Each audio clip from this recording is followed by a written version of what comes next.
That's it, man. Game over, man. It's game over. No tears, please. It's a waste of good suffering. Fairly alarmed here.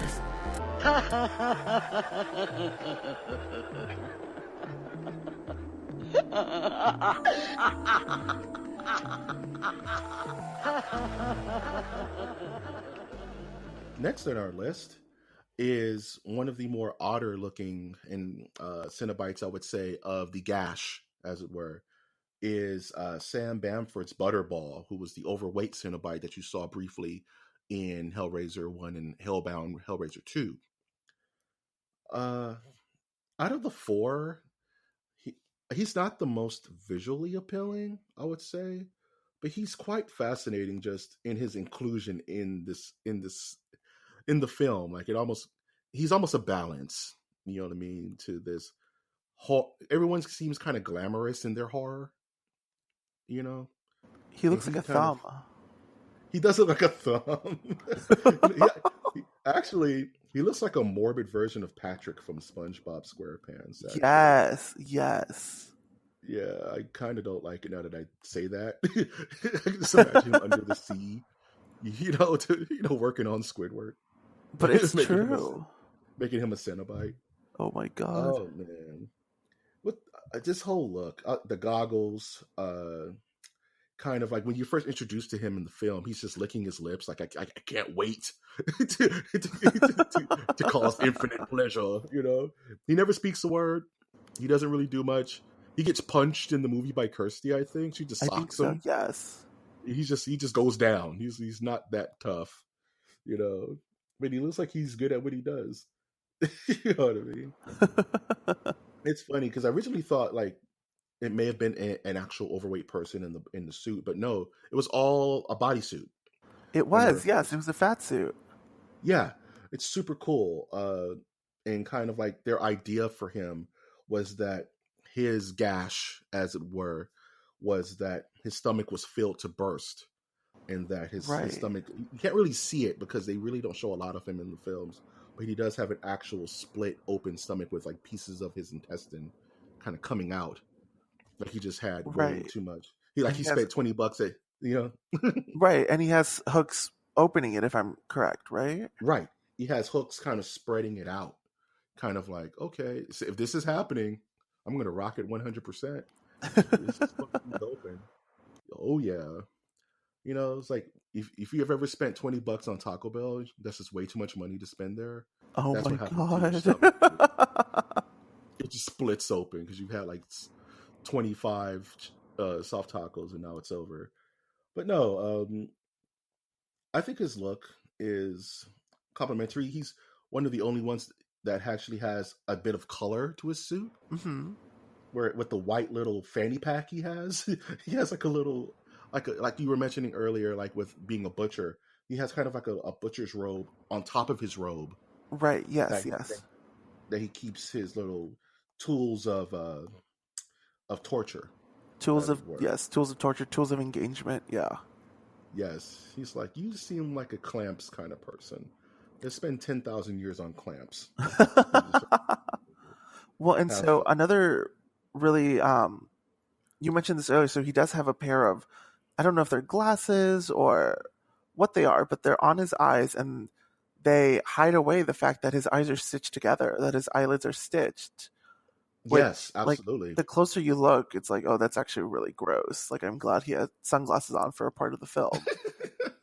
He's the only guy. He's one of those guys who wears shades at a nightclub. You know what I mean? He's that guy. He comes to the club with shades on. It's like 11 o'clock at night. Exactly. Yeah, he's that guy.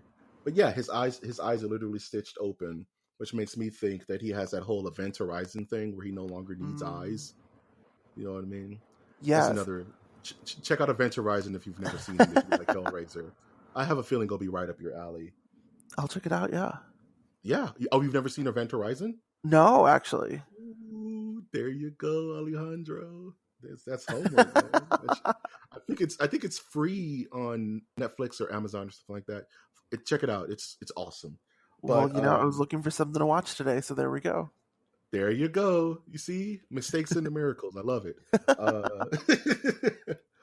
But But he does have the So, uniformity. Yeah, sorry. So Butterball, I believe, was designed to look as if it would be impossible for him to eat anything else.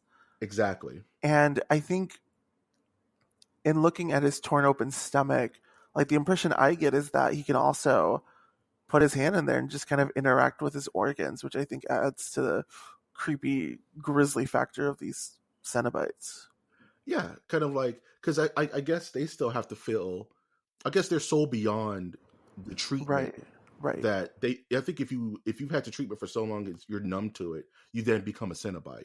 So him kind of while working on someone, he just kind of digs out, and pulls out an intestines, Yeah. wipes it on your chin just to bother you, puts it back, completes it. I think that's a cool little addition to him. Um, and I do like the uniformity of the suit. He also has those weird little pinky gloves that Yes, everybody he does. gets, Yes, he does. which I feel bad for him because it must make his hands sweat like crazy. Um, his suit is a little different than I would say the others. They all. That's one thing I love about the detail of these. They're not just straight Starfleet uniforms. They don't all look the same with a different color. There's different intricate changes to them, like the collar, or even his infinite rolls on his neck, with him having no ears, which is kind of creepy to itself. So where's his sunglasses going? I guess if you're a Cenobite, they just drill them into your head. I guess so. They're just stuck inside of his skin. Yeah, it's kind of like, back in old cartoons where, bunnies would have headsets on, on their cheeks, but their ears are flapping straight up. So I think he has a similar situation. Alejandro for Butterball, if you can change one thing about his iconic look to make it a bit more terrifying or add to the fashion of his style, what would you adjust for him? I would probably have the gash on his stomach opening all the way up to his chest. Ooh, kind of Just like have it all wide open.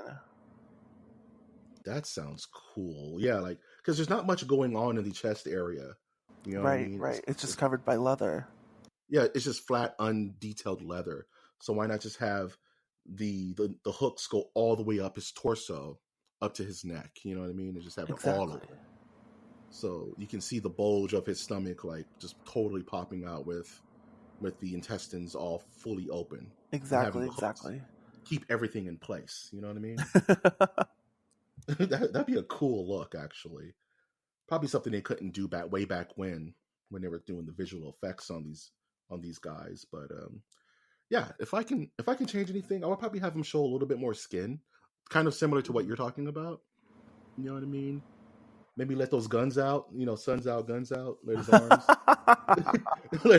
let his arms breathe a little bit. Oh my god, that actually, yeah, that would look really cool. Like, because it's already kind of a vest. When it comes to his chest piece, have like stuff going on with his arm. Maybe have like varicose veins popping out of the white. Give it that weird color contrast. Be really gross, but really cool. Exactly. Gross but cool. That's the cool thing about Cenobites. You know what I mean? They're horribly attractive. That's what Cloud is really going for. Cool. So I think that wraps it up for our good old friend Butterball here, a classic member of the Order of the Gash. Yes.